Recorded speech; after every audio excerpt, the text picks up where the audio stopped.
Hello, mga kamaster, maraming salamat po sa lahat ng tumatangkilik ng The Secretly Rich Man, Gerald Crawford Story. Paki-follow and subscribe mga master para sa mga susunod pang mga kabanata. Isa pala akong rich kid. By 2 years is body. Kabanata 71. Sa babaeng dormitoryo. Napatingin si Alice kay Gerald na kakalabas lang sa video call at biglang naramdaman ang kanyang puso na kumikislot at humihigpit. Kahit na ang orihinal na cool na ekspresyon ng kanyang mukha ay naging medyo kinakabahan sa oras na ito. Maraming bagay na ang nangyari sa pagitan nina Alice at Gerald sa panahong ito. Hindi pa natiyak ni Alice si Gerald noon hanggang sa tanawin ng gabing iyon sa seremonya ng pagbubukas sa Grand Marshal Restaurant ng Quinten. Iyon ay nang magsimula siyang maghinala na si Gerald ay sa katunayan ng mayaman at makapangyarihang G. Crawford na pinag-uusapan ng lahat. Kahit na Alice ay hindi maaaring mabuhay kasama nito. Hindi siya makapaniwala na ang parehong tao na inip at naiinis siya ay talagang isang mayamang pangalawang henerasyon na may ganap na kilalang pagkakakilanlan. Iyon ay magiging isang napakahirap na sampal sa kanyang mukha. Gayunpaman tila kumikilos si Gerald na parang wala siyang kinalaman sa kadakilaang iyon, si G. Crawford talaga. In short, sobrang nalitaw si Alice ngayon dahil kay Gerald. Tuwing ipinipikit niya, si Gerald lang ang nakikita niya, ang taong tumulong sa kanya ay marahil si Gerald, ngunit napagkamalan niyang akal ang si Quinten iyon. Pumayag pa nga siyang maging kasintahan ni Quinten dahil sa pagkakamaling iyon. Ngayon na ang katotohanan ay nasa labas, dapat ba siyang pumayag na maging kasintahan ni Gerald sa halip? Hoy, Gerald, bakit hindi mo kami kinumusta? Mabilis na napansin ni Hailey na may mali nang makita ang itsura ng mukha ni Alice. Sa makatuwid, dali-dali siyang ngumiti at binago ang paksa upang maiwasan nila ang anumang kahihiyan o mahirap na sitwasyon. Si Harper at Hailey ay napaka-kooperatiba at para bang mayroon silang tacit na pag-unawa sa isa't isa. Parehas na nakaturo ang kanilang mga kamera kay Gerald at Alice na parang sila ang bida para sa video call ngayong gabi.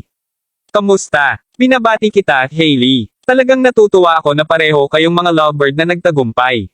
Mabilis na binati ni Gerald si Hailey habang kinawayan ang kanyang kamay.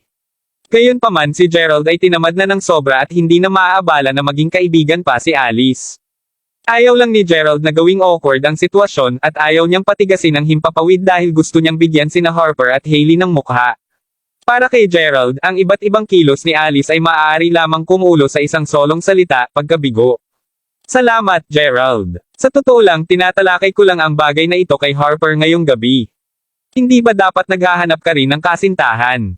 Kung mayroong anumang mga batang babae na interesado ka, tiyak na may tutugma ko siya sa iyo.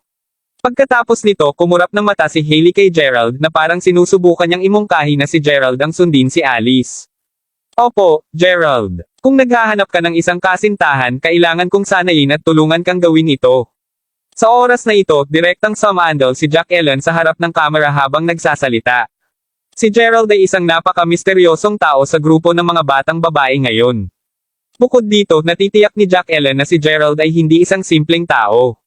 Pagkatapos ng lahat, si Aiden Baker ay hindi kailanman mag-aanyaya ng anumang ordinaryong at walang kabuluhan na tao na umupo sa parehong mesa niya at ng kanyang mga kaibigan. Sa gayon, handa si Jack Ellen na mapalapit kay Gerald at alamin ang katotohanan tungkol sa kanya sa mga darating na araw. Oo naman. Hindi ko naisip ito kaya dapat pag-usapan na lang natin ito sa paglaon. Kayong mga batang babae ay maaaring magpatuloy muna sa pakikipag-chat kay Kuya Harper. Ngumiti si Gerald bago siya umiwas ng tingin. Pagkatapos nagpatuloy siya sa pag-inom kasama si Benjamin at ang natitirang mga kasama sa silid. Dahil sa tuwang-tuwa ang lahat ngayong gabi, uminom din ng marami si Gerald. Gabi na, nakahiga si Gerald sa kanyang kama habang iniisip ang lahat ng nangyari sa nagdaang mga araw. Sa oras na ito, nakasalamuhan ni Gerald ang maraming mga batang babae na seryosong gumalaw ng kanyang puso. Naturally, isa sa kanila si Xavier. Tapos nandun si Alice. Kahit na kinamumuhian at tinignan siya ng masama ni Alice, hindi may kakaila ni Gerald na ang magandang si Alice talaga ang gumalaw ng kanyang puso sa una. Pagkatapos nito, nagpakita si Mila sa kanyang buhay. Pakiramdam ni Gerald ay parang nangangarap siya ng isang panaginip. Sa kaibahan, si Mila ay mas maganda at matikas din kumpara kay Alice. Dahil lalaki rin si Gerald, halatang nasisiyahan siya sa pagtingin sa mga magagandang babae. Ano pa, si Mila ay isang magandang batang babae na hindi minamaliit ang sinumang mahirap, at hindi siya ang uri ng tao na nakikipagkaibigan lamang sa mga mayayaman. Dapat ba talaga akong maghanap ng kasintahan? Hindi mapigilan ni Gerald na makaramdam ng konting tukso. Kinabukasan matapos ang unang klase sa umaga. Gerald, may mga plano ka ba pagkatapos nito? Tumapit si Harper kay Gerald habang tinatapik ang balikat sa huli. Hindi, walang mga plano. Sige nga, bakit hindi mo ako samahan sa gift shop? Gusto kong bumili ng regalo para kay Hailey. Kailangan ko ng iyong opinyon at tulong. Panipi. Kabanata 72. Si Harper ay ngumiti habang kausap niya si Gerald. To be honest, si Gerald lang ang nasa dormitory nila na nakarelasyon pagkapasok sa universidad. Bukod dito, nakasama pa niya si Xavier na isang batang babae na hindi naman talaga nasiyahan. Alam ni Harper na si Gerald ay bumili ng maraming mga regalo para kay Xavier dati at marami siyang karanasan sa lugar na ito. Sa makatuwid, nagpasya siyang yayain si Gerald na pumunta sa tindahan ng regalo. Siyempre, pumayag si Gerald nang walang pag-aatubili man lang. Naging interesado na siya kaagad nang banggitin ni Harper ang gift shop kagabi, nakapas siya na si Gerald. Hindi mahalaga kung magtagumpay siya o hindi, nagpasya siyang subukan at sundin si Mila. Siyempre, kailangan niyang bumili ng regalo kung nais niyang habulin ang isang babae. Si Gerald at Harper ay nagtungo sa isang mid-range na tindahan ng regalo na matatagpuan sa harap ng universidad. Bagaman hindi lahat ng mga mamahaling produkto, mayroon ding ilang mga produktong high-end na nagkakahalaga ng hindi bababa sa 3 hanggang 4,000 dolyar bawat isa. Mayroong lahat ng mga uri ng damit, sapatos, bag, at maraming iba pang mga bagay sa tindahan ng regalo. Ito ay maaaring ituring bilang isang gitnang klase na tindahan ng pagkonsumo. Dahil si Harper ay nagmula sa isang ordinaryong pamilya, ang kanyang pagpayag na bumili ng regalo mula sa gift shop na ito ay ipinakita ang kanyang katapatan para kay Hailey. Ang dalawang binata ay nagpatuloy sa pagtingin sa paligid ng regalo sa tindahan ng ilang sandali. Pagkatapos nito, sa wakas ay napunta sila sa seksyon na nagpapakita ng mga damit na pang high-end na pambabae. Sa oras na ito, si Gerald ay tumitingin sa paligid upang makita kung mayroong anumang bagay na angkop para kay Mila. Bang! Habang naglalakad si Gerald sa pasilyo, ang pintuan ng silid ay marahas na binuksan, at ang pintuan ay diretso na tumama kay Gerald. Pagkatapos nito, narinig niya ang isang malambing at kaakit-akit na boses na nagsabing, kung sasabihin kong hindi, hindi ito mangyayari kahit anong sabihin mo. Kahit na mangyari ito, hindi ito nangyayari dito. Maaari mo muna akong bilhan ng damit na ito. Ito ay isang babae na nagsasalita ng napaka-coquettishly sa oras na ito. Binilhan ko na kayong dalawa ng damit ngayon. Napakamahal ng damit dito. Mayroong talagang isang binata at babae na pinalamanan sa loob ng maliit na angkop na silid sa oras na ito. Matapos makinig sa usapan sa kanilang dalawa, maaaring hulaan ng sinuman kung ano ang sinusubukan gawin ng batang lalaki kanina. Maraming tao sa gift shop ang tumitingin sa kanilang direksyon. Hindi. Gusto ko ng damit na ta. Ang dalawang damit kanina ay nagkakahalaga lamang ng halos 4,000 dolyar. Hindi mo ba sinabi na bibilhin mo ito para sa akin? Hindi mo ba sinabi na marami kang pera ngayon? Bulalas ng dalagita sa hindi nasisiyahan. Pagkatapos nito, siya ay umapak palabas ng angkop na silid. Nang makita niya ang isang binata na bobo na humadlang sa kanya, galit na itinulak siya nito habang sinabi, lumabas ka sa aking. Tuldok-tuldok tandang padamdam panipi. Natigilan ang dalaga at hindi na natapos ang kanyang pangungusap habang ang batang lalaki na nakatayo sa harapan niya ay walang iba kundi si Gerald. Si Gerald ay medyo nalito sa sandaling ito at naramdaman na parang ang balls ng kanyang ulo dahil nakatok siya sa ulo niya kanina. Sa oras na ito, ang batang babae na nakatayo sa harap niya ay hindi ibang tao kundi si Xavier. Damn it! Malas talaga siguro ako. Gerald, hindi ko inaasahan na makita ka rito. Sambit ni Xavier habang tinitigan niya ng malamig si Gerald. Pagkatapos pinasadahan niya ang kanyang mga daliri sa kanyang buhok upang makinis ang kanyang nakasisilaw na mahabang buhok. Kasabay nito ay lumabas din si Yuri sa fitting room. Paglabas niya, tinititigan niya si Gerald na kinukot siya. Ano ang tinitingnan mo, mahirap? Bakit ang pula ng mukha mo? Nakararamdam ka ba ng hindi komportable dahil narinig mong halos makipagtalik ako sa iba? Partikular na nagseselos ka ngayon. Nagseselos ka ba na ang aking bagong kasintahan na si Yuri ay mayaman kaya kumpara sa iyo? Gerald, alam mo na wala kang iba kundi ang tanga na nanalo sa loto ngunit napakadali na dala dahil lang dito, di ba? Ininsulto ni Xavier si Gerald habang nakatingin sa kanya na may matagumpay na ekspresyon sa mukha. Malinaw niyang naaalala ang huling pagkakataon na may isang bagay na halos nangyari sa pagitan ni Yuri at ng kanyang sarili sa kakahuyan. Sa oras na iyon, nakipaghiwalay lang siya kay Gerald, ngunit hindi inaasahan ni Gerald na nahuli silang dalawa sa kilos. Nang nangyari iyon, sinabi lang ni Xavier kay Gerald na gusto na niyang makipaghiwalay sa kanya dahil gusto niya ng tahimik na oras sa sarili. Iyon ang dahilan kung bakit siya ay nakaramdam ng partikular na kahihiyan at kakulaitan nang maabutan siya ni Gerald sa kilos.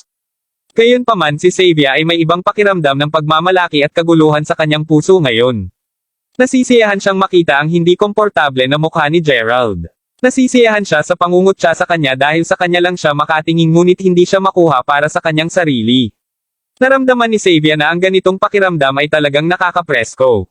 Labis na nasiyahan si Gerald kay Xavier at talagang hindi niya matanggap na makita si Xavier na kumilos sa ganitong paraan.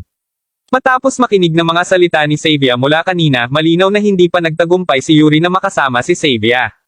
Gayunman, hindi mapigilan ni Gerald na makaramdam ng kaunting galit nang maisip niya ang pagpindot ni Yuri laban kay Xavier at ipadama siya sa angkop na silid. Xavier, kahit na naghiwalay na tayo, inaasahan ko talaga na magkakaroon ka ng respeto sa sarili at alagaan mo ang sarili mo. Magaan na sagot ni Gerald. Hahaha, sino ang nagbigay sa iyo ng karapatang kontrolin ako? Maaari akong makatulog sa sino mang gusto ko. Gerald, naglakas loob ka ba na sabihin na hindi mo pa naisip na makatulog sa akin? Nagseselos ka ba ngayon? Hahaha, si Xavier ay matagumpay na ngumiti bago niya sinabi, Gerald, hayaan mo akong sabihin sa iyo. Ang mga batang babae ay napaka-makatotohanang.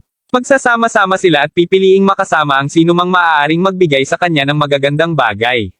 Hindi lamang ako binigyan ni Yuri ng isang bagong-bagong cellphone, ngunit binili niya rin ako ng mga damit na ito na nagkakahalaga ng ilang libong dolyar. Kumusta naman sayo, Gerald? Ano ang binili mo para sa akin? Sa wakas ay nakakuha ka ng isang pandaigdigang kataas-taasang card ng mamimili, ngunit talagang ginugol mo ang lahat ng perang iyon kay Naomi. Karapat-dapat kang mapunta sa ganitong kaawa-awang estado.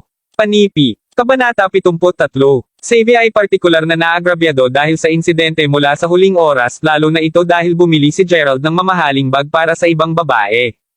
Ginawa nitong positibo ng hiya sina Xavier at Yuri. Iyon ang dahilan kung bakit tinuro ni Xavier ang kanyang daliri kay Gerald habang nagmumura siya sa kanya, simpleng nais na pasiglahin at mapahiya siya. Kamusta, mga kapwa estudyante? Ito ay isang pampublikong lugar kaya't mangyaring huwag mag-ingay dito. Doon lang isang sales girl ang lumakad habang ngumingiti siya kay Xavier. Ito ay dahil sa malakas na pagsasalita ni Xavier na nakakagambala sa iba pang mga customer na namimili sa gift shop noong panahong iyon. Anong ibig mong sabihin? Sinusubukan mo ba akong palayasin palabas ng iyong shop? Hindi mo ba mabuksan ang iyong mga mata at makita kung gaano karaming mga bagay ang binili ko sa iyong gift shop ngayon? Siya ang dapat mong itaboy. Pagkatapos ay atubili na ipinagpatuloy ni Xavier, hilingin sa iyong manager na lumapit dito. Itataboy mo ba ang iyong pinakakilalang mga customer na kayang bumili ng mga damit sa shop na ito, o hahayaan mo ang mga taong ito na walang pera na simpleng tumatambay sa iyong gift shop? Ang sales girl ay kinilabutan sa sandaling ito. Matapos tumawag para sa kanyang manager, naramdaman ng sales girl na ang batang babae na ito ay hindi ganoon kadali makitungo, at tiyak na mawawalan siya ng trabaho sa puntong ito. Ang sales girl ay inilagay sa isang napakahirap na posisyon. Sa kabilang banda, simpleng sinusunod ni Yuri ang eksena at nasisiyahan sa palabas na may ngiti sa labi. Pakiramdam niya ay marami siyang mukha, lalo na't maraming tao ang nakatingin sa kanila sa oras na ito. Una nang pumili si Harper ng isang damit na nagkakahalaga ng ilang daang dolyar, ngunit nang marinig niya na pinatulan ni Xavier si Gerald, nagpasya siyang ibahin ang damit bago hilahin si Gerald at sabihin, Gerald, teryo na at mamili tayo sa ibang lugar.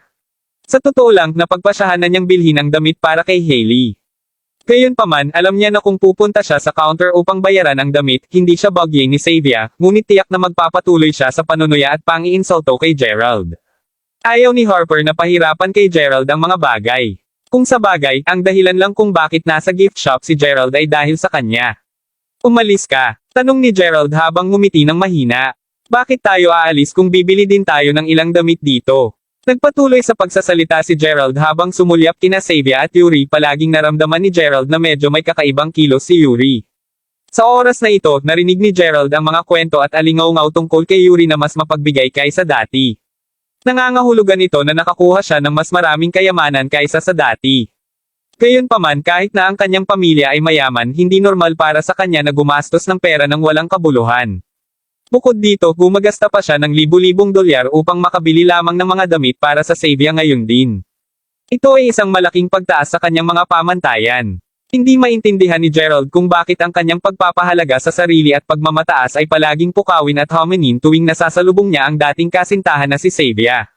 Marahil ay dahil sa minahal talaga ni Gerald si Xavier noon, at talagang nasaktan din siya sa mga kilos at salita. Sa oras na ito, lumingon si Gerald at tiningnan ang sales girl bago sinabing, mangyaring maglabas ng ilan sa pinakamahal na damit sa iyong tindahan ng regalo upang makapili kami sa pagpipilian na iyon. Ha! Ang sales girl ay natigilan sandali, ngunit dahil nasabi na ng customer, magagawa lamang niya ang hiniling niya. Ha ha ha! Gerald, kaya mo pa bang bumili ng anumang damit mula sa shop na ito? Dapat mong ginugol ang bawat solong sentimo mula sa 30,000 dolyar na napanalunan mo mula sa loterya. Ano ang bibilhin mo rito? Inisya ni Yuri. Oo, huwag kang magpapaloko sa sarili mo. Chimed in kaagad nang marinig niya si Yuri na nilalay si Gerald. Sa kanyang puso, nagtataka si Xavier kung paano maaaring ihambing ni Gerald ang sarili sa kanya. Paano siya posibleng makipagkompetensya sa kanya? Umiling-iling si Gerald, kakayanin niya kaya? Kung talagang gusto niya, mabibili niya ang lahat ng damit sa shop na ito. Xavier, oh Xavier, kung hindi pa siya nakipaghiwalay sa kanya, siguradong handang bilhin siya ni Gerald ng anumang gusto niya sa mundong ito. Doon lang dumating ang sales girl na may dalang ilang piraso ng mamahaling at mamahaling damit sa kanyang kamay. Natigilan si Xavier nang makita ang tag ng presyo sa mga damit. Ang pinakamahal na piraso sa gitna ng mga damit na ito ay nagkakahalaga ng higit sa 12,000 dolyar. Oh, Diyos ko! Pinakinggan ng sales girl ang kahilingan ni Gerald at inilabas ang lahat ng pinakamahal na damit na mahahanap niya sa gift shop. Sa katunayan, ginawa lamang ito ng sales girl pagkatapos ng maingat na pagsasaalang-alang. Sa paghusga sa pananamit at pagbibihis ni Gerald, alam niya na halatang hindi niya kayang bumili ng alinman sa mga damit sa kanilang tindahan.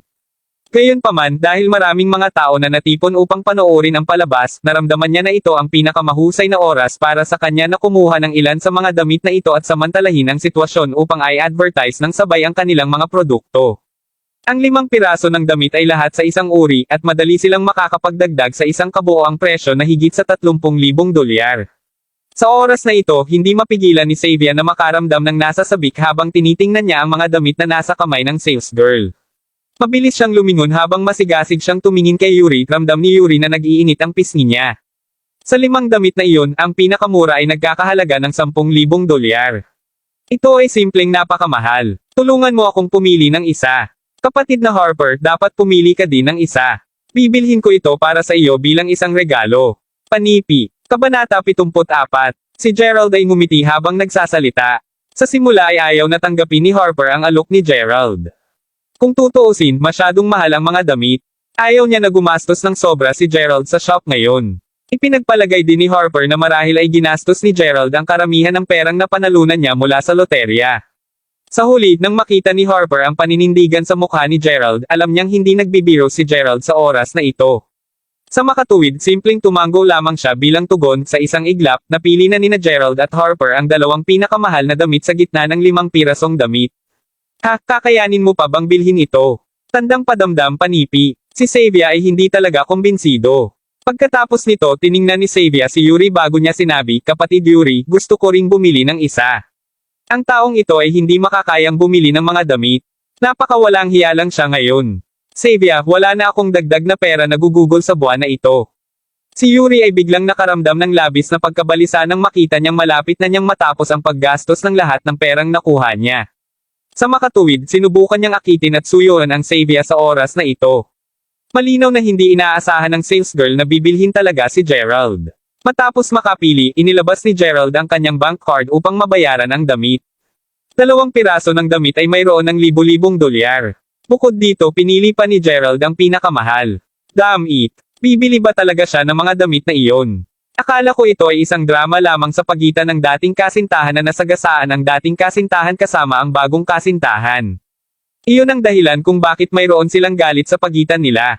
Hindi inaasahan, gagastos siya dito ng libo-libong dolyar. Maaari ba talagang bilhin ng batang ito ang mga damit na ito? Hahaha, tila ba ang bagong kasintahan ay nahuhuli sa ngayon? Ang lahat ay nakasalalay sa kung ang dating kasintahan na ito ay kayang magbayad para sa damit na ito. Ang daming tao sa panonood sa tuwa habang nakatingin kay Yuri at Gerald, mawawala na naman ang mukha ni Yuri. Gayunpaman, pinanatili niya ang kanyang kalmado at kalmado. Hindi naman niya balak umalis. Nais niyang manatili sa likod at panoorin ang palabas. Gusto niyang makita kung paano mapahiya ni Gerald ang kanyang sarili ngayon. Ito ay 10,000 dolyar. Kung maaaring makuha ni Gerald ang halagang pera, magiging mas handa si Yuri na kumain ng tae. Sir, seryoso mo bang pinag-isipan ito? Bibili ka ba talaga ng 2 pirasong damit na ito? Huling tinanong ng sales girl si Gerald habang hawak niya ang POS machine sa kanyang kamay. Oo, itong 2 lang, sagot ni Gerald. Matapos sabihin niyon, isinalin niya ang kanyang bank card sa POS machine. Ang lahat ay matitig na tinititigan ang makina hanggang sa marinig ang tunog ng makina na umiikot. Nagulat ang sales girl noong una, ngunit nang marinig niya ang tunog ng beep, agad siyang nabigo. Sir, parang wala kang sapat na pera sa card mo. Sa wakas naintindihan ng sales girl ang sitwasyon. Ang binatang ito ay simpleng sumusubok na kumilos ng matigas at patunayan ang kanyang sarili. Sa totoo lang, hindi inaasahan ng sales girl na makakaya ni Gerald na bumili ng alinman sa mga mamahaling damit na ipinakita niya sa kanya. May kumpiyansa pang sinabi ni Gerald na bibilhin niya ang 2 pinakamahal na damit. Bilang isang resulta, wala siyang kahit sapat na pera upang mabayaran ang mga item. Ano ang iniisip niya? Isang pagtingin lamang sa pagbibihis at pananamit ng taong ito at malalaman na niya na wala siyang anumang pera. Kaya, bakit niya sinasayang ang oras niya sa kanya? Hahaha, hindi mapigilan ni Xavier ang sarili na tumawa ng malakas sa oras na ito. Gerald, nangangarap ka siguro. May sasabihin ako sa iyo. Dati, hinamak lang kita at nakipaghiwalay sa iyo dahil mahirap ka. Gayunpaman, ngayon na sa wakas ay nakikilala kita ng mas mabuti at nakita ko ang iyong totoong mga kulay, napagtanto kong ikaw ay tunay na isang mapagkunwari at walang kahihiyan na tao. Tiyak na napili ko sa pamamagitan ng pakikipaghiwalay sa iyo. Mapait ding ngumiti si Yuri habang umiling. Ang kapatid na ito ay talagang kamangha-mangha. Akala ko talaga na maaaring siya ay isang mayamang binata. Marami sa mga batang babae na naroroon sa pinangyarihan ang nagtakip ng kanilang mga bibig habang tumatawa sila at nakatitig kay Gerald na para bang siya ay isang tanga. Ang mukha ni Harper ay namula rin sa oras na ito, wala lang magawa ang ulo ni Gerald. Bigla niyang naalala na ang minimum na limitasyon sa transaksyon para sa kanyang bank card ay $30,000. Bukod dito, alam niya na mayroon siyang halos $150,000 na natitira sa kanyang itim na gintong card, at ang minimum na halaga ng pagkonsumo ay $45,000. Sa kasamaang palad, lubos niyang nakalimutan ang katotohanan na ang kanyang kapatid na babae ay nakialam din sa kanyang bank card. Talagang nais ni Gerald na kumilos ng cool sa harap ng Xavier ngayon sa kanya upang malaman na hindi siya isang walang kabuluhan. Hindi inaasahan, gumawa siya ng kalokohan sa sarili. Nakakahiya talaga. Noon lang biglang tumunog ang isang malinaw at magandang boses. Tiyak na kayang-kaya niya ito.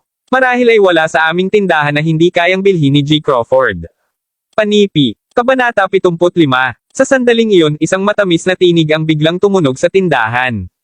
Ang mid-range na tindahan ng regalo ay medyo katulad sa isang malaking mall, at ang tindahan ng damit na ito ay isa lamang sa mga tindahan sa loob. Sa oras na ito, isang bata at magandang batang babae ang nagsimulang maglakad papunta sa kanila.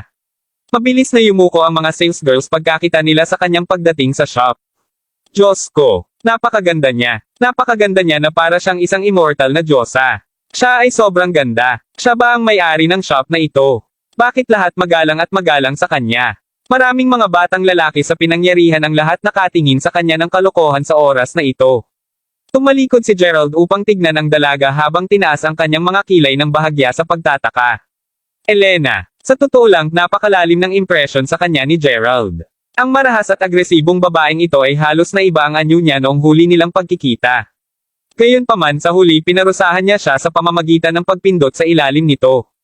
Partikular na naalala ni Gerald ang kanyang magagandang binti. Mahaba, patas at payat. Siya ay simpleng napakarilag. Naabot na ni Elena ang pangkat ng mga tao sa oras na ito. Sa totoong katotohanan, matagal na siyang naroroon.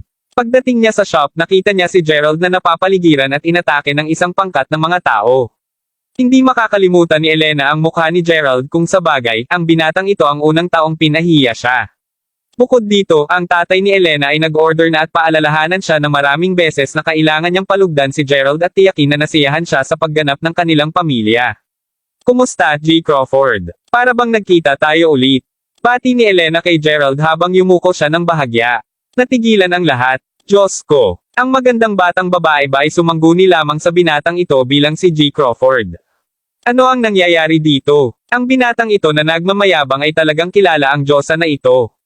Kahit si Xavier ay natigilan sa oras na ito. Ang batang babae na ito ay tiyak na higit pa sa 100 beses na mas mahusay kaysa sa kanya, at si Xavier ay lubos na hindi komportable sa pag-iisip na si Gerald ay napakalapit sa isa pang batang babae. Ano ang mas masahol pa ay ang batang babae na ito ay 100 beses na mas maganda at napakarilag kumpara sa kanya. Sa totoo lang, magiging komportable na si Xavier kung kahit ang isang pangit na batang babae ay mas pinapaboren si Gerald. Ano ang tinawag mo lang sa kanya? Nakilala mo ba ang maling tao? Hindi siya sinumang mayaman na Ginoo. Bakit mo siya tinawag na G. Crawford na kung siya ay isang mahirap lamang? Tanong ni Xavier kay Elena habang nakaturo ang isang daliri kay Gerald. Lalong nagselo si Yuri. Ang batang babae na ito ay perpekto. Napakatutuon niya kaya bakit siya ay naging magalang at magalang kay Gerald. Kahanga-hanga kung tretuhin niya siya sa parehong pamamaraan. Opo, Miss Elena. Mukhang parang nagkikita ulit kami. Orihinal na nilayon kung bumili ng 2 damit mula sa shop na ito. Hindi inaasahan, ang aking transaksyon ay hindi maaaring dumaan dahil hindi ko naabot ang minimum na limitasyon sa pagkonsumo na $30,000. Sagot ni Gerald habang nakataas ang mga kamay na walang magawa. Ano? Sinasabi ng batang ito na ang kanyang card ay may minimum na limitasyon sa pagkonsumo ng $30,000. Kung hindi dahil sa pagkakaroon ng Diyosa na iginagalang ng lahat ng mga sales girl sa tindahan, walang sino man ang maniniwala sa mga sinabi ni Gerald. Nanlaki ang mga mata ni Xavier sa gulat nang sabihin niya, Gerald, anong kalokohan ang sinasabi mo? Nanalo ka lang ng $30,000 sa loto. Paano ka maaaring magkaroon ng isa pang $30,000? Nagsisinungaling ka lang. Sino ang nagsabi sa iyo na nanalo ako ng $30,000? Sagot ni Gerald na may malaswang ngiti sa labi. Napanatili ni Elena ang ngiti sa labi. Gayunpaman nang makita niya na malinaw na bumibili si Gerald ng ilang mga damit para sa isang batang babae, naramdaman ni Elena ang ilang kapaitan sa kanyang puso. Tama iyan. Ang mga pamantayan ni Elena para sa kalalakihan ay napakataas talaga. Bukod dito, mas mataas ang kanyang mga kinakailangan para sa katayuan at pagkakakilanlan ng lalaki. Gayunpaman kapag ang isang tao ay maluwalhati sa isang tiyak na antas, ang lahat ng kanyang pagkukulang ay automatikong matatakpan. Walang ibang nakakaalam, ngunit alam na alam ito ni Elena. Alam niya na si Gerald ang tagapagmana ng isang luma at makapangyarihang pamilya na nagmamay-ari ng higit sa kalahati ng yaman sa mundong ito. Sa makatuwid, imposibleng sabihin na wala ring naramdaman si Elena para kay Gerald. Ginoo Crawford, dahil nagustuhan mo ito, bakit hindi ko ibigay sa iyo ang mga damit na ito? Walang pakialam na sagot ni Elena habang humihinga siya ng malalim. Pagkatapos ng lahat, alam ni Elena na ang $10,000 na ito ay hindi kahit na nagkakahalaga ng 1 sentimo kay Gerald. Ayos kung ganon. Hindi ganoon kadali para sa akin na mag-withdraw ng anumang pera ngayon. Dadalhin ko muna ang mga damit na ito sa akin at ibabalik ko sa iyo ang pera sa paglaon. Sa oras na ito, parami ng parami ang mga tao na nagtipon-tipon sa paligid at ayaw ni Gerald na maging magalang at talunin ang paligid ng bush. Kung sa bagay, hindi niya nais na tinitigan siya ng napakaraming nakabantay na mga mata. Kabanata 76. O sige, G. Crawford. Lalakad kita. Matapos magsalita si Elena, hinawakan niya ng mahinahon ang braso ni Gerald habang pareho silang naglalakad sa hagdan na magkakasama sa takot ng karamihan ng mga tao. Ito, sabik na sabik si Xavier sa oras na ito. Ano ang tawag sa kanya ng babaeng iyon? G. Crawford. Bukod dito, sinabi pa ni Gerald na ang kanyang minimum na limitasyon sa pagkonsumo ay hindi bababa sa $30,000. Pinatunayan nito na marami pa ring pera si Gerald. Sigurado siya tungkol doon. Si Gerald ay mayroong higit sa $30,000. Tiyak na mas may pera siya kaysa doon. Ang 2 damit na iyon lamang ay nagkakahalaga ng higit sa $15,000. Biglang naramdaman ni Xavier na si Gerald ay talagang nababalot ng misteryo ngayon, mas awkward at nakakahiya pa para kay Yuri na tumayo dito sa oras na ito, at gusto niyang hilahin si Xavier. Sir, nakabalot na kami ng 2 pirasong damit na gusto mo kanina. Ang huling bayarin ay $5,300. Gusto mo bang magbayad gamit ang iyong bank card o cash? Ang sales girl na nakatayo sa harap ni Yuri ay mabilis na nagtanong sa oras na ito. Sa kasalukuyang sitwasyon, hindi magiging katwiran para kay Yuri na hindi bumili ng mga damit ngayon. Upang maging matapat, ang tanging dahilan kung bakit handa si Yuri na gumastos ng isang malaking halaga ng pera ngayon ay dahil lamang sa nais niyang mapahanga si Xavier. Orihinal na naisip niya na makakabukas siya ng isang silid at makikipag-ibig kay Xavier ngayon kung maaari niya siyang suyuran at magpahanga sa kanya ng sapat. Gayunpaman, ang atmosfera ay tila hindi na tama. Kahit nabilhin niya ang 2 damit na nagkakahalaga ng higit sa $5,000 para kay Xavier, talo pa rin siya kay Gerald. Si Yuri ay walang pagpipilian kundi bilhin ang mga damit na iyon dahil maraming tao ang nakapalibot sa kanila sa puntong ito. Nagngisi ang ngipin ni Yuri at binayaran ng $5,300 bago siya umalis kasama si Xavier. Sa gift shop sa baba, umalis na si Harper at hinihintay niya si Gerald sa pasukan ng unibersidad. Sa oras na ito, nakahawak pa rin si Elena sa braso ni Gerald habang naglalakad sila sa tabi ng kalsada. Ginoo Crawford, maaari ko bang tanungin kung pinili mo ang mga damit na ito para sa iyong kasintahan? Maaari ko bang malaman kung sino ang maswerteng babae? Tanong ni Elena kay Gerald nang may kaunting panibugho sa kanyang puso. Sa totoo lang, pinagmamasdan ni Elena si Gerald mula pa noong pagbubukas ng seremonya ng Grand Marshal Restaurant. Alam niya na si Gerald ay hindi isang ordinaryong mayamang pangalawang henerasyon. Iba siya. Siya ay kalmado, simple, at siya din ay napakataos puso sa iba. Kung talagang nagsimula si Gerald ng isang relasyon at ginawang kasintahan ng isang tao, tiyak na mananatili siya sa parehong babae. Hindi siya magiging katulad ng ibang mayaman na pangalawang henerasyon na magbabago sa kanilang mga kasintahan ayon sa gusto nila. Kung ang babaeng ito ay nag-asawa kay Gerald, siya ay magiging hinaharap na asawa sa tagapagmana ng pamilyang Crawford sa hinaharap. Hindi, pinaplano kong ibigay ito sa aking kaibigan. Hindi ko siya girlfriend. Ngumiti si Gerald habang sumasagot. Labis siyang nagpapasalamat dahil talagang tinulungan siya ni Elena at naisave siya ng maraming mukha ngayon.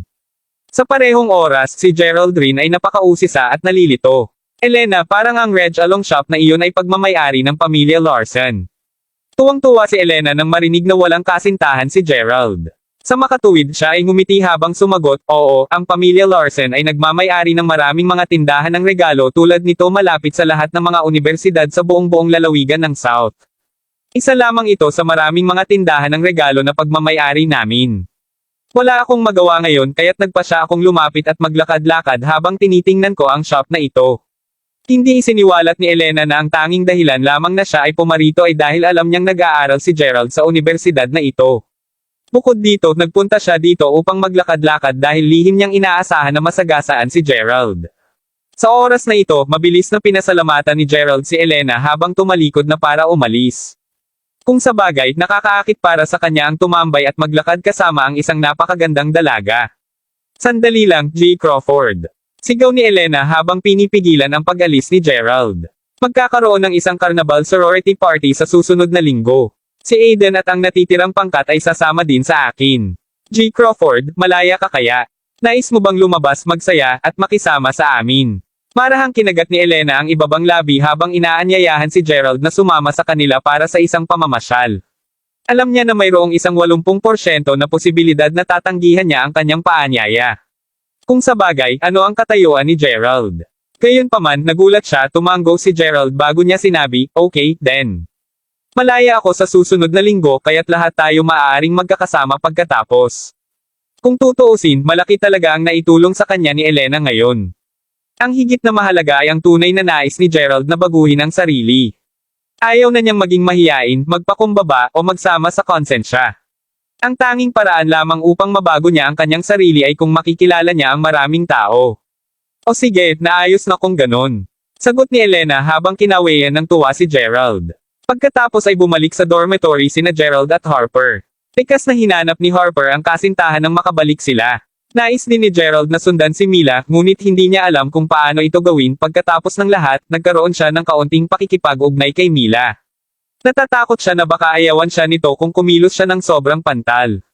Tulad ng pag-iisip ni Gerald tungkol dito, bigla siyang tumanggap ng tawag sa telepono. Medyo natuwa at nasasabik si Gerald nang makita ang pangalan sa caller ID. Si Mila yon. Gerald, busy ka ba ngayon? Kung hindi ka abala, nais mo bang sumama at magsanay sa paksa pangalawa sa akin? Hindi ako abala, sagot ni Gerald habang nakangiti. Sige, nasa venue na ako para sa paksa dalawa. Halika dito. Magpapakilala ako ng kaibigan sa iyo pagdating mo dito. Panipi. Kabanata 77. Binaba ni Gerald ang telepono. Sa halip na bumalik sa dormitoryo, dumiretso siya sa paaralan sa pagmamaneho. Sa kanyang mga kamay, hawak niya ang bagong damit na binili niya para kay Mila. Maingat na nakabalot ang damit sa isang marangyang kahon. Plano ni Gerald na ibigay ito kay Mila nang magkaroon siya ng pagkakataon.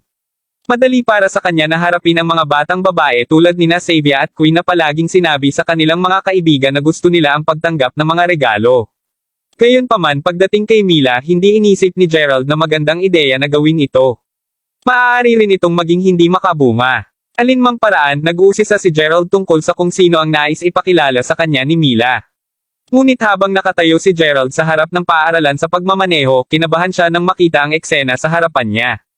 Nandoon si Mila, nakaupo sa isang mahabang bangko sa labas lamang ng paaralan sa pagmamaneho, nakaharap palayo kay Gerald.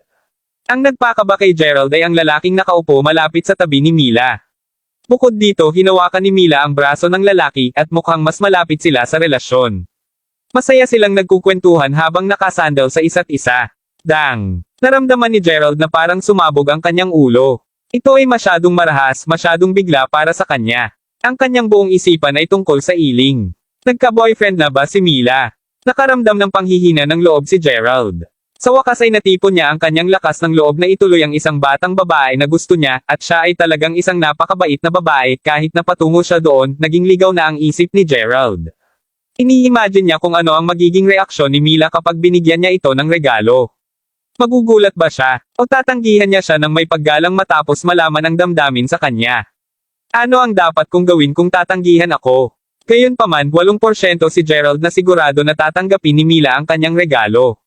Gayunpaman, hindi kailanman inaasahan ni Gerald na makita kung ano ang nasa harap ng kanyang mga mata ngayon. Hoy! Gerald, nandito na tayo. Tulad ni Gerald na nakatayo doon ng blanco, kumaway si Mila sa kanya. Bakit hindi ka nagtunog kung nandito ka na, Gerald? Bakit nakatayo ka lang dyan? Hawak pa rin ni Mila ang braso ng lalaki nang kausapin si Gerald habang naglalakad palapit sa kanila. Ito ay wala. Ang awkward naman ang tingin ni Gerald sa pagtingin sa lalaking katabi ni Mila, mahulaan niya na siya ay nasa edad nila, at mukhang gwapo at matalino siya na may mapaatla na kutis.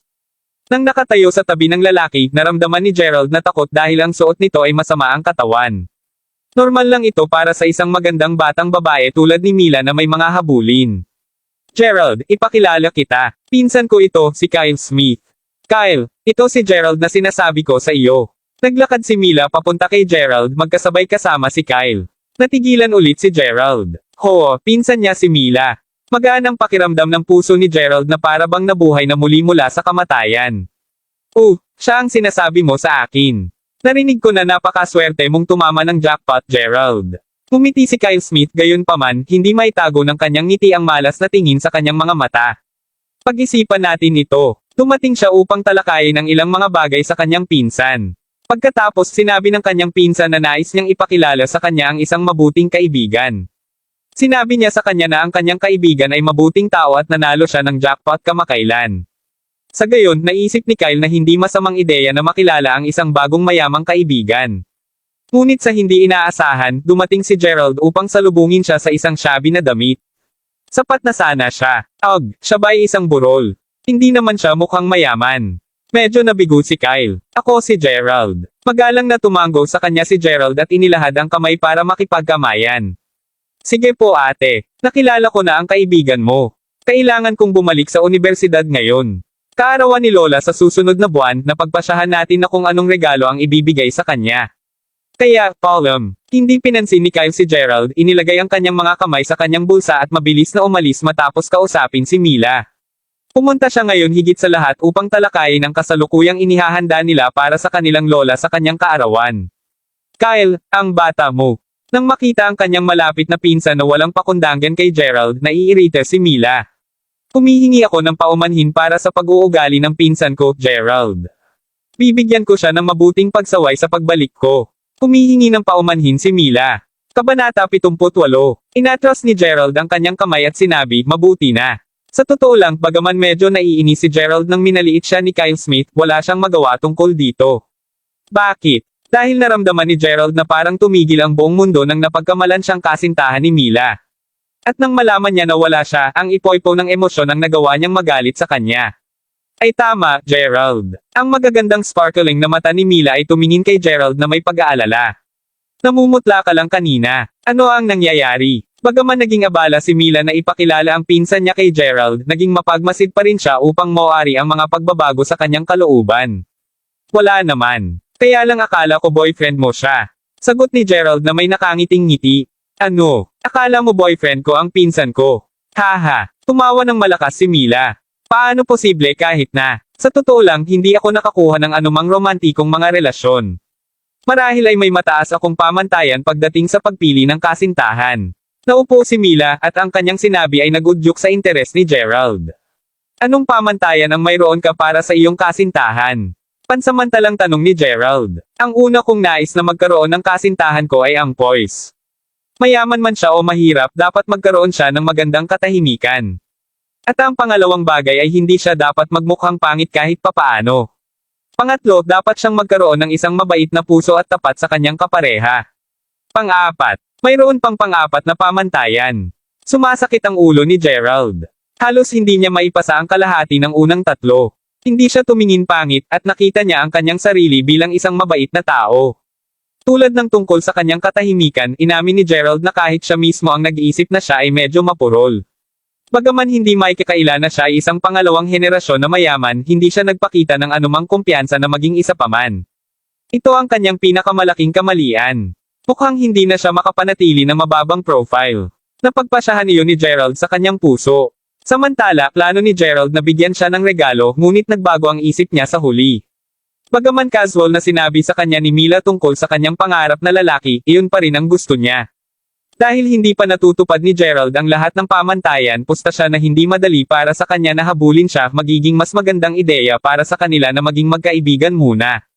Hindi na kailangang magmadali. Kaya sa mga susunod na araw habang dumadalaw sila sa kanilang mga aralin sa pagmamaneho, hindi ipinakita ni Gerald ang anumang balak sa kanya na nais na ituloy si Mila at simpleng magkaibigan sila.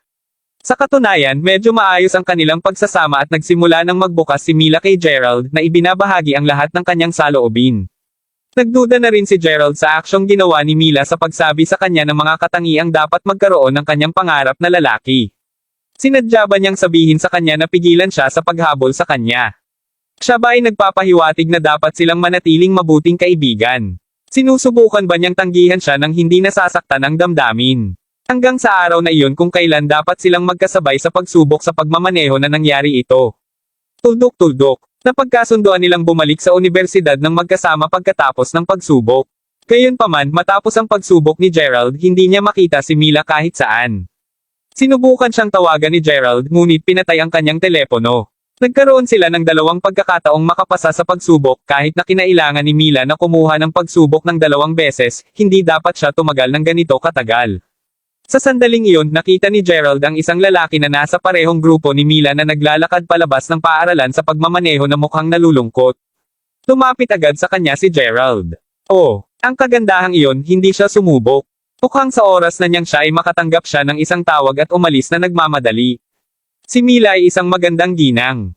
Mapapansin siya ng mga tao saan man siya magpunta, hindi naramdaman ni Gerald na kakaiba na mapapansin siya ng lalaking ito. Ngunit isang bagay na gumamulo kay Gerald ay ang nangyari kay Mila. Bakit siya nagmamadali nang umalis nang hindi man lang siya nagpaalam? At pinatay na rin niya ang kanyang telepono. May nangyari bang masama sa kanya? Matapos ang labis na pagsasaalang-alang, nagpasya si Gerald na tumawag sa telepono kay Whitney. Bakit mo pinahahalagahan si Mila, Gerald? Naisip mo ba na maaari mo siyang ituloy sa sandaling maabot ang jackpot? Huwag mo nang isipin ito, ikaw na walang kwentang tao. Malinaw na naalala pa rin ni Whitney ang insidente sa Homeland Kitchen kung saan hindi binigay ng mukha ni Gerald. Galit na bomba niya kay Gerald kaagad pagkakuha niya ng tawag sa telepono. Alam mo ba kung nasan siya? Kung sasabihin mo sa akin ngayon, susuklian kita sa hinaharap. Bibigyan kita ng damit na Bayan Vieto, mahinahon na sabi ni Gerald. Hindi niya binigay kay Mila ang damit na binili niya mula sa butik ni Elena. Ngayon, nagkaroon siya ng pagkakataong magamit ito ng maayos. Kailangang malaman ni Gerald kung ano ang nangyari kay Mila pangunahin dahil umalis siya ng walang salita at nag-aalala siya tungkol sa kanya. Hindi dahil sa gusto niya ito.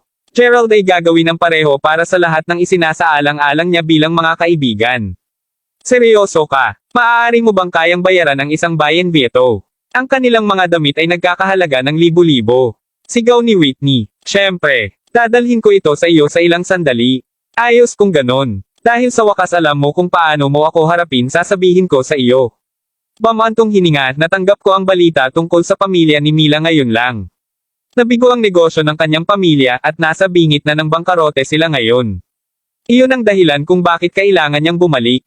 Panipi, Kabanata 79. Bumibisita kami sa kanya mamaya. Magtagkasama kung gusto mo. Ibinaba ni Whitney ang tawag kaagad pagkatapos. Nagsisimula pa lamang isiwalat ni Gerald ang kanyang kapasidad sa pananalapi. Hanggang ngayon wala pang ideya si Whitney kung magkano ang nasa kamay niya. Sa kadahilanang ito, hindi siya gaanong nangingibabaw kay Gerald ngayon kapag kausap siya.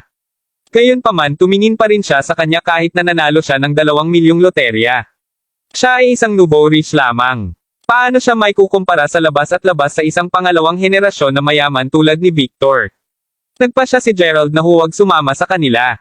Bukod, sinabi na ni Victor na ang kanyang sasakyan ay buong sinasakop. Sa makatuwid, binigyan lamang ni Whitney si Gerald ng address at sumakay si Gerald ng taxi doon pagkatapos bumili ng ilang mga prutas at regalo.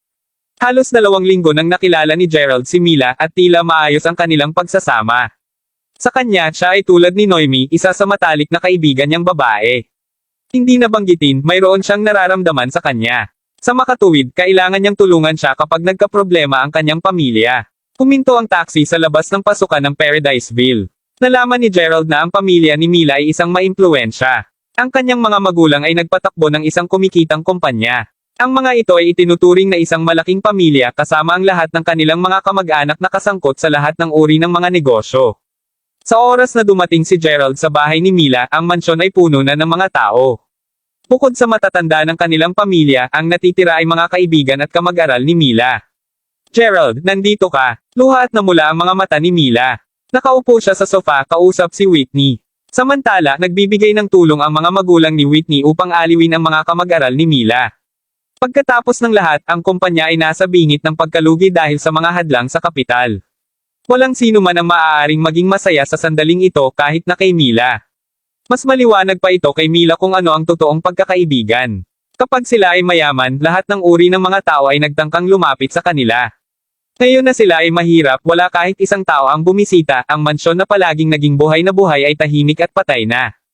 Bukod sa mga kaibigan ni Mila, sino pa ang gugustong lumapit? Hindi alam ni Gerald kung ano ang sasabihin upang mapabuti ang pakiramdam ni Mila, inilapag ang mga biniling prutas at binati ang kanyang mga magulang. Bakit siya narito? Sa sandaling iyon, nakarinig siya ng isang mapanuya na boses. Isang gwapong lalaki ang magkasabay kasama ang isang magandang dalaga. Inisya niya si Gerald, medyo mapanghamak, malinaw na tinukoy ng sinabi niya si Gerald. Tumingon si Gerald at nakita si Kyle, pinsan ni Mila. Siya ay isang medyo mayabang, ang pamilya ni Kyle ay nagmamay-ari din ng ilang mga negosyo. Kaya, natural lamang natutulungan nila ang pamilya ni Mila. Nag-ambag sila ng malaking pondo upang matulungan ang pamilya ni Mila, ngunit wala itong silbi, at dahil dito, hindi rin sila napakahusay sa ngayon.